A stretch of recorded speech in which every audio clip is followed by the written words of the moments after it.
Social isolation જેને આપણે સામાજિક એકલતા કહીએ છીએ એ પણ ટેકનોલોજીના કારણે જ ફેલાય છે। માનવી આજે પોતાના દરેક કામ માટે ટેકનોલોજી પર આધાર રાખવાનું શીખી ગયો છે। તેના જીવનમાંથી આત્મવિશ્વાસ ચાલ્યો ગયો છે। આજે માનવ મજૂરનું મૂલ્ય ઘટ્યું છે।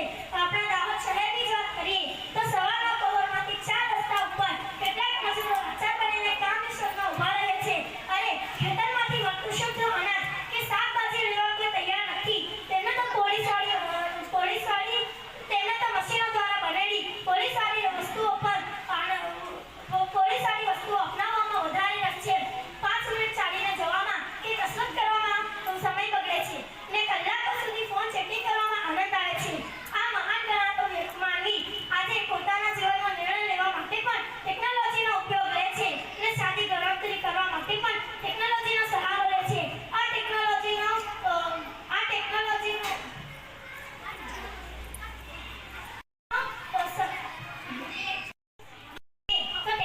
માનવ જીવન માટે બાધક પણ છે।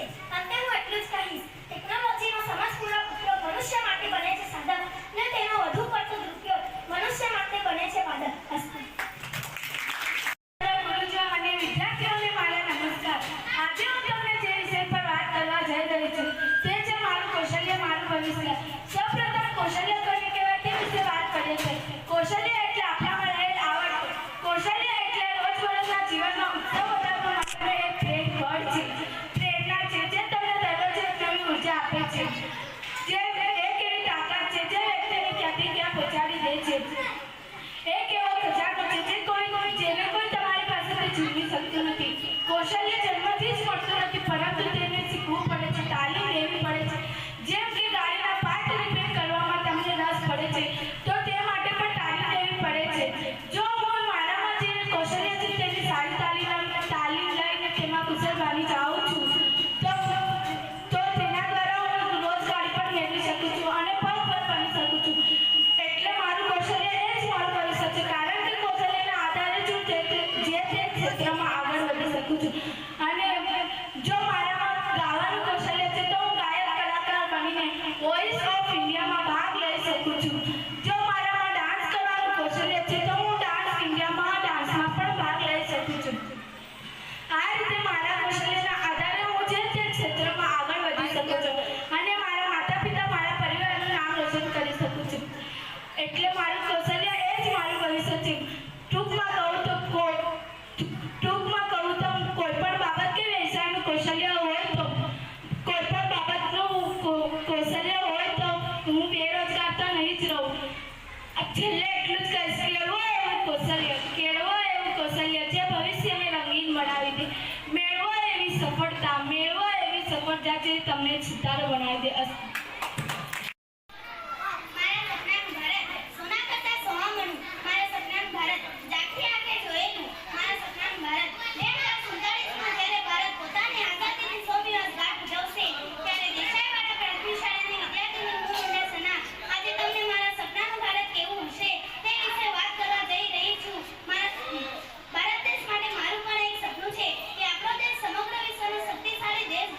અને સાથે સાથે વિશ્વગુરુ બને।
ચુનૌતીથી સામનો કરી રહ્યા છે. તેનાથી હું મારા વિશે એટલે કે જે ઉત્તરવાની શરૂઆત કરીશ તે સમસ્યા છે ગરમી. હજી પણ વરસાદ પડવા છતાં આપણને ગરમીથી છુટકારો મળતો નથી. તો આ શું બતાવે છે કે આપણું પર્યાવરણ અને આપણું દેશ બંને સંકટમાં છે.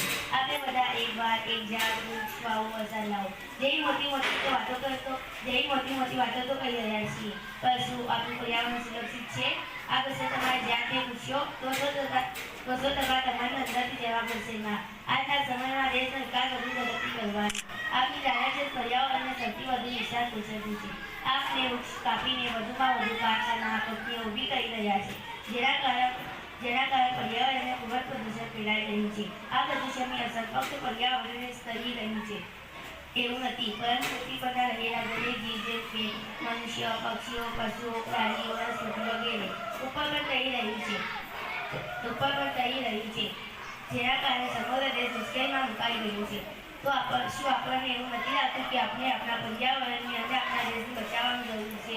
તો આપણે બધાએ એક સાચા દિલથી સંકલ્પ લેવો જોઈએ કે આપણે આપણા જન્મદિવસે સાથે સાથે પરિવારના બધા વ્યક્તિઓના જન્મદિવસે ઓછામાં ઓછું એક વૃક્ષ તો વાવીશું.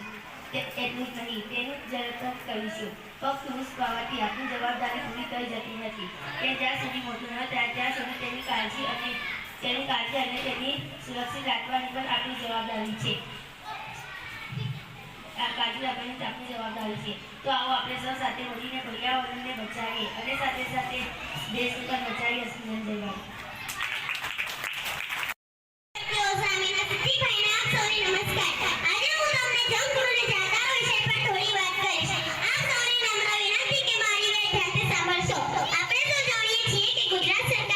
હસમુખ જયભાઈ.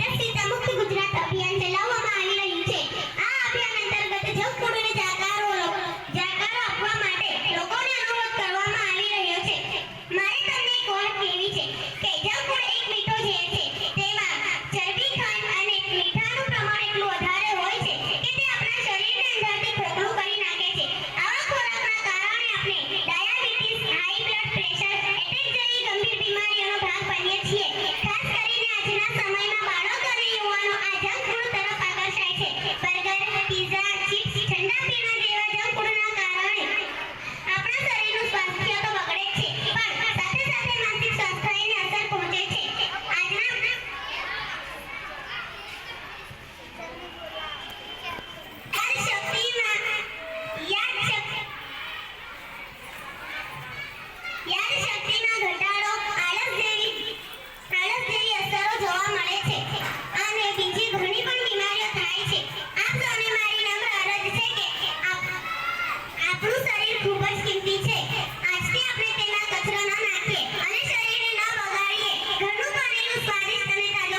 પશુઓ કચરામાં આવેલું આવું પ્લાસ્ટિક ખાઈ જતા તેમને પણ નુકસાન પહોંચે છે.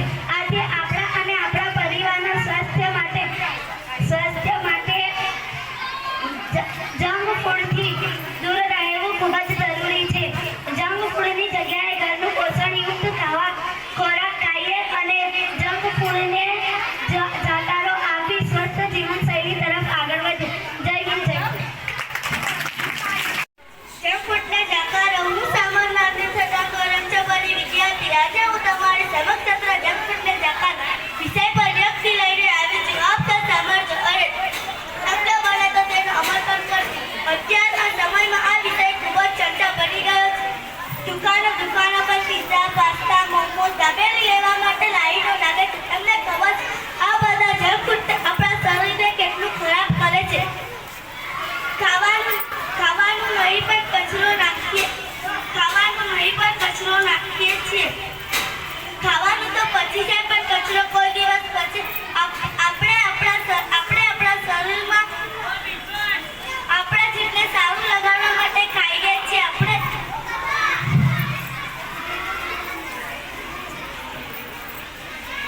માટે નહીં પણ જે ખોરાક આપણને તંદુરસ્ત બનાવે છે તે તો આપણે ખાવાનું નામ જ નથી લેતા.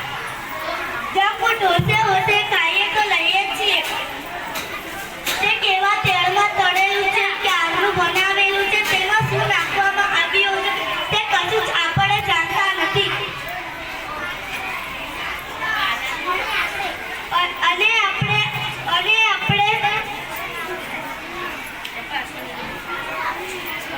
પૂછવાનું